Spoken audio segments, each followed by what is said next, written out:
Hello everyone, welcome back to Skybyte Studios, and in this video we're going to be taking a look at the Dream Factory GOD-11, aka the Oversized Studio Series Revenge of the Fallen Megatron. And this is the one that I got. This is the battle damage version, which is essentially the same mold if you had the original GOD-11.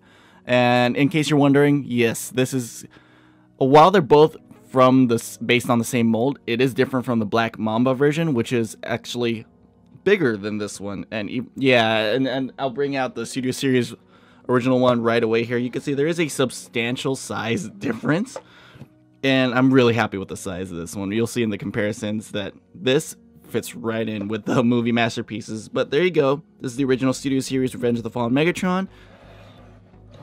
And yeah, you could it's essential for the most part. It is an upscaled repaint. There are some new bits and pieces here and there, and some kind of remolding done. You could see that on the sides here of the treads. You could see this extra tread here, which would be the heel in robot mode, not here anymore because it's cleverly hidden inside this big tread right there, and we'll get to that in transformation. You get some of these pieces here that are not on the original version, and then you get these which become the wings. And right now I have him in his normal Revenge of the Fallen Cybertronian tank mode. We'll get this one out of the way. If you want him to have his wings, so he's that flying tank, you could just swing these parts out right here off to the side, and then you have the second wings in the back. So just get those out. You just wiggle it out from under this panel, which is not the easiest thing to do, and sometimes it works a lot faster than others. There you go. So that's how that side looks, and then we'll do the same thing on this side.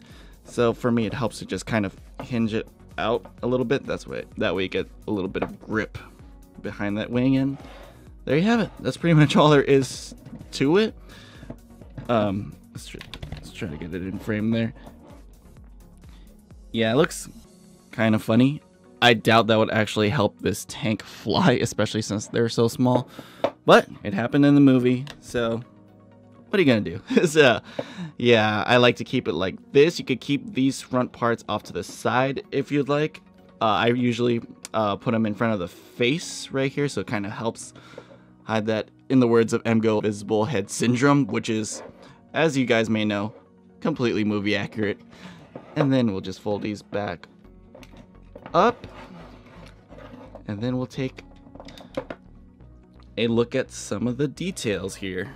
And here we have kind of a close-up of the paintwork they did to make this all battle damage. I actually wouldn't say it's battle damage. It's more kind of like scuffing here and there, similar to the Siege line, where there's not any kind of like chipping done to the actual plastic. It's just a recolor. But I think it really works. It looks like sand, if anything, which makes sense because in Revenge of the Fallen, it took place in Egypt, so there would be sand everywhere. And as you can see, it is this silver color compared to the kind of flat gray the Studio Series went for, with the little bit of gold and bronze there in the back. There's still a little bit of that here, like in the treads, and you get it like in little details like right in there, and what would be the arm. But you also get this kind of, I'd like to say, allspark blue. You get it right here in the turbines, all over the figure in the back, which is, if you guys remember, that is essentially the same blue used in the Allspark power line Transformers from the first movie, which was pretty funny because I didn't like how that color looked then, but right here, I think completely works. But yeah, that's it for this mode. Let's get him transformed. Now, the transformation is almost exactly the same as the Studio Series one, with some minor changes, of course, because of the new pieces.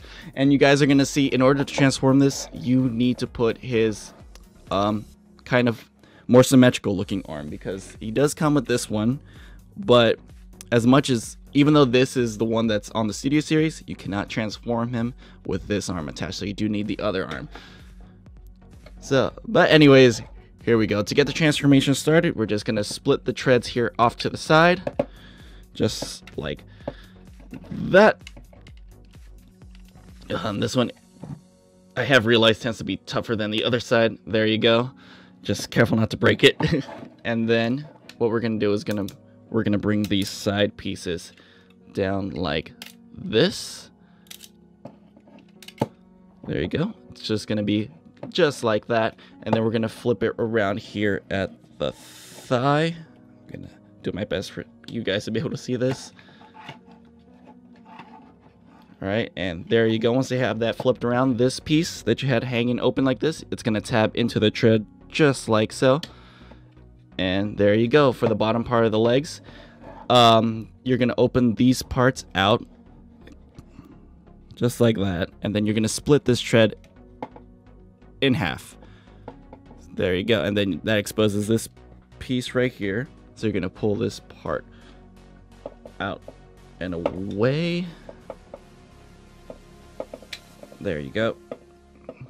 Pull that out. Then you can close the tread back up if you'd like. This piece just comes down, and then this piece, which was the tank wing, you're just gonna fold back just like that.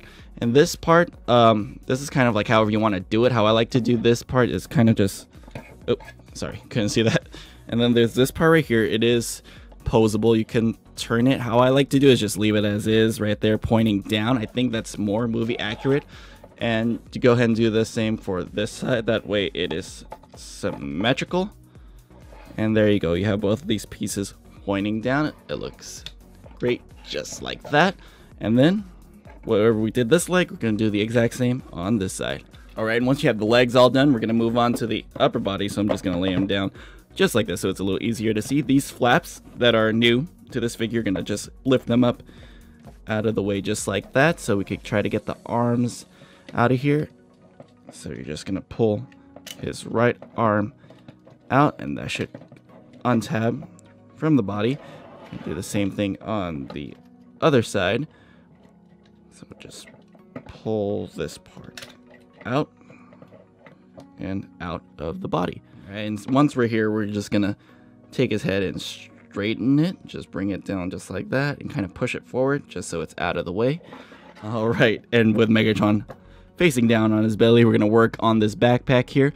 We're gonna transform the tank turret right here. So you're just gonna turn this and push it into collapse, which is something that the original figure also didn't have, which is nice, but it does cause me problems, and I'll talk about that later in the reverse transformation. But anyways, these guns right here, you can leave them up for robot mode like the original Studio Series figure, or if you want it to be a little more movie accurate, fold it down and fold it in to the back. And we're gonna do the same on this side, so you're gonna fold it around and down just like that.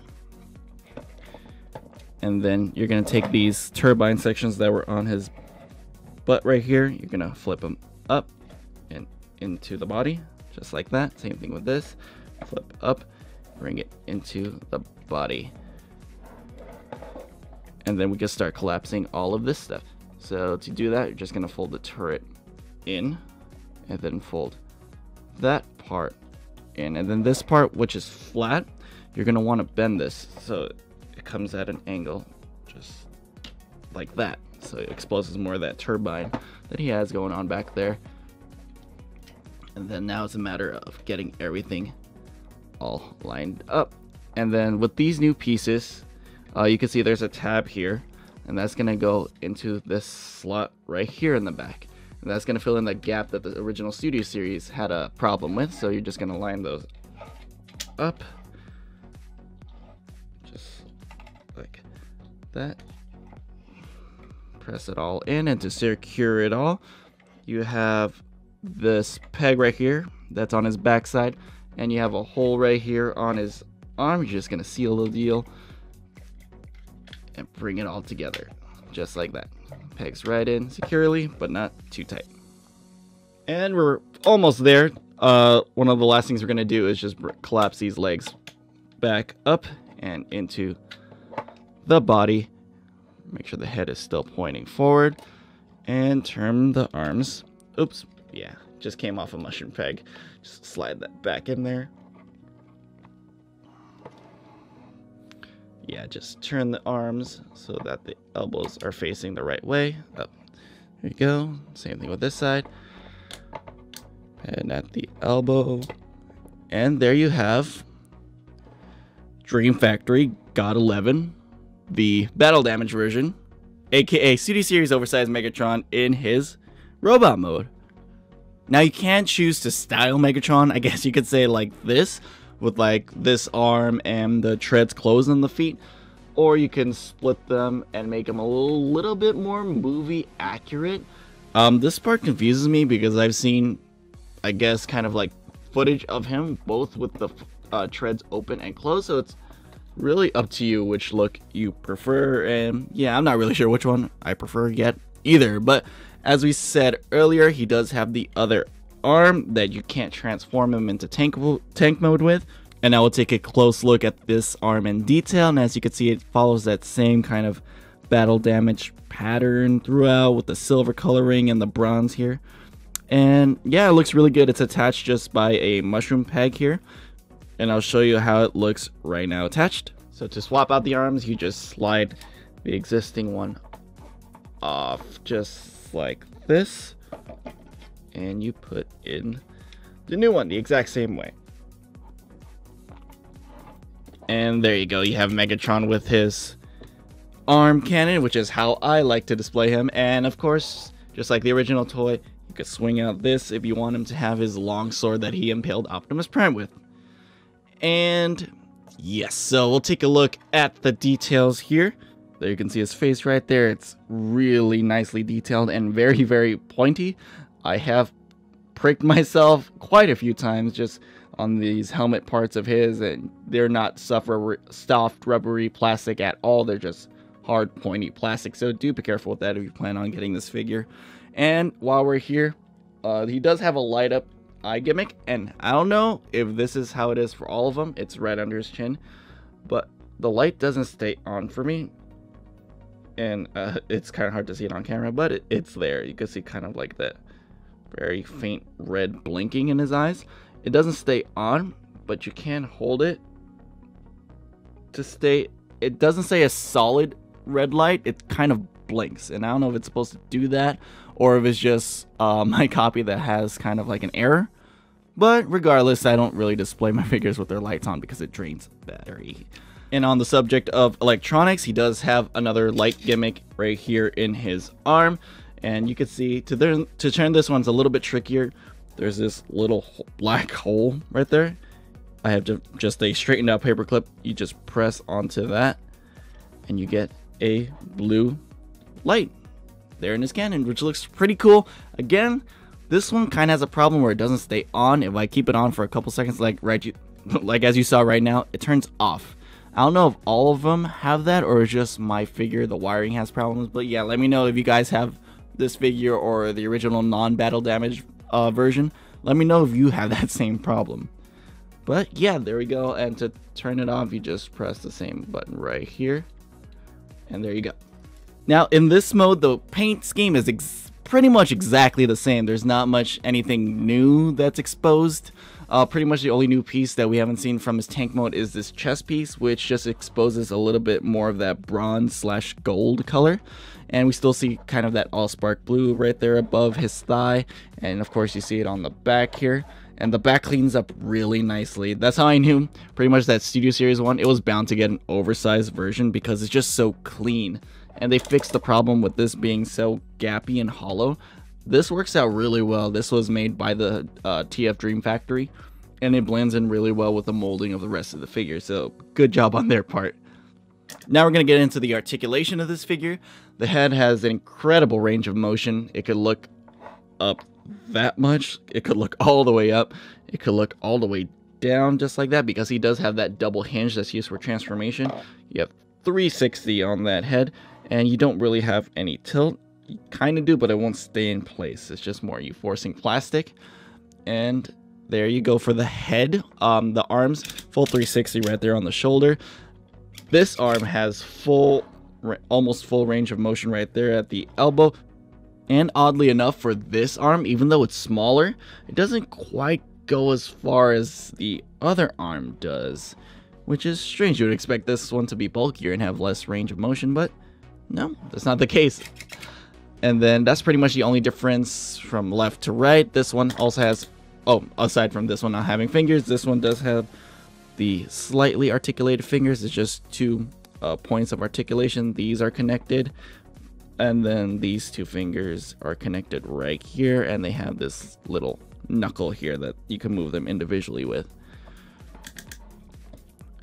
And then down to the waist, we'll just bring the arms out of the way. They could also go that far, forgot to mention that. No waist articulation, of course, similar to the original figure. You could, oops, try not to untransform him. You can do the full splits, as you can see right there. And then, that's something I don't like about this figure. If there's something I were to have a gripe about, it's that these don't peg in. There's like a little peg, but it's more to guide it in place. It doesn't actually hold these two pieces together. But anyways, yeah, it goes back all the way, it goes forward all the way. You get that thigh swivel right there, and then you have knee articulation. If you just move this part out of the way, you could make good use of that joint, and you have pretty much full range there, as much as you can. And for the toes, of course, you could split them if you'd like to pose them. And he does have a little bit of ankle articulation, so you would have to move this panel little bit out of the way depending on how you have it situated. But yeah, he does have that little ankle tilt, as you can see. And now we have him right here next to his original Hasbro Studio Series counterpart. And as you can see, the paint is, other than the height, it's the biggest, and it's a striking difference. It's amazing what a simple paint job can do for a figure. And it's weird because even though this is the official figure, the plastic they use on this actually feels cheaper than this one. And this one, as you guys may know, like the leg pieces, they just keep falling off. So like you got the kneecap part here, and you have this section right here in the back that you can flap around. Yeah, those just kept popping off and didn't make transformation as fun as it could be, as opposed to this figure with those exact same pieces are pinned in, as opposed to just like a friction kind of hinge.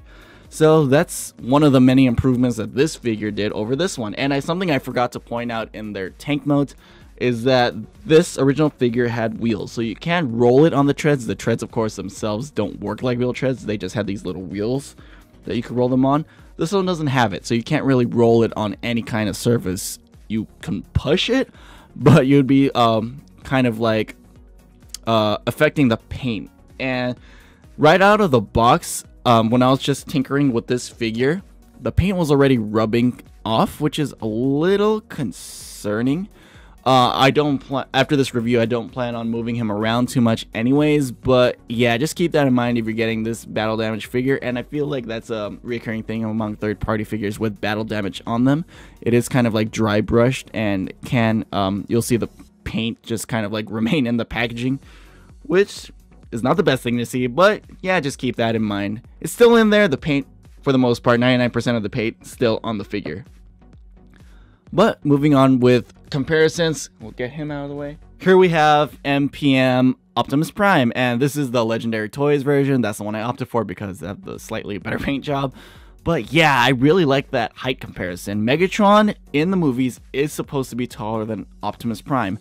And I think with the Black Mamba version, he's just way too big on the Masterpiece scale. I think this one works perfectly. I think they're like, in real life, if they were real, they'd be 6 feet apart. I think that works out pretty well. I also have Megatron hunched over because I like that Igor kind of look for him. But yeah, you can also get him taller if you straighten out the knees and make him look straight. But yeah, there you go. That's what they look like together. And even though they weren't technically on screen together, here is the Last Night / Age of Extinction Prime next to Megatron. And as you can see in this mode, they're almost exactly the same height. Megatron's just slightly taller at the head, not including both of their kind of like ears or horns. But yeah, there you go. But yeah, overall, I'm really happy with this figure, and I'm really glad that I got it. Now, like I said, I don't have the original version or the original paint job of this figure, but if you were to choose between the two, I would think you'd get more bang for your buck on this one, just because with that weathered detailing, it does look a lot more movie accurate, because Megatron is not really supposed to look clean. So yeah, if you want a more movie accurate version of TF Dream Factory Megatron, I think this is the way to go.